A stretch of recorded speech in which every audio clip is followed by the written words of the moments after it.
आइए मेरिट्स देखते हैं। Following are the merits of public deposit. अब पब्लिक डिपॉजिट्स के ये मेरिट्स हैं, ये फ़ायदे हैं। Simple and easy. The method of borrowing money through public deposit is very simple.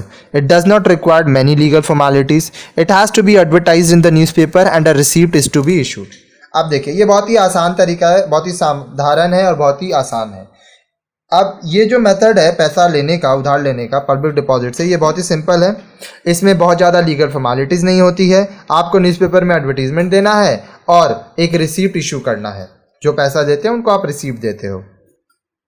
No charge on assets, आपके एसेट्स पे कोई चार्ज नहीं होता है। Public deposits are not secured, they do not have any charge on the fix assets of the company. अब ये जो public deposit है ये सिक्योर्ड नहीं होते हैं। तो जो पब्लिक है, आम जनता है, जो लोग पैसा डिपॉजिट कर रहे हैं, उनका फिक्स एसेट्स का, कंपनी के फिक्स एसेट्स पर कोई भी अधिकार नहीं होता है। Economical expenses incurred on borrowing through public depositors are much less than expense of other methods like issue of share and debenture. अब देखिए इशू ऑफ शेयर और इशू ऑफ डिबेंचर में बहुत खर्च होता है, तो इसके कंपैरिजन में, तुलना में पब्लिक डिपॉजिट से जो पैसा आता है उसमें जो एक्सपेंसेस लगता है वो काफ़ी कम होता है।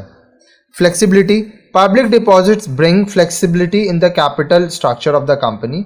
These can be raised when needed and refunded when not required. अब पब्लिक डिपॉजिट्स क्या है, ये फ्लेक्सिबल कैपिटल हो जाता है, क्योंकि कंपनी को जब ज़रूरत होता है तो वो डिपॉजिट्स ले सकते हैं और जब ज़रूरत नहीं है तो वो डिपॉजिट रिटर्न कर सकते हैं। ठीक है।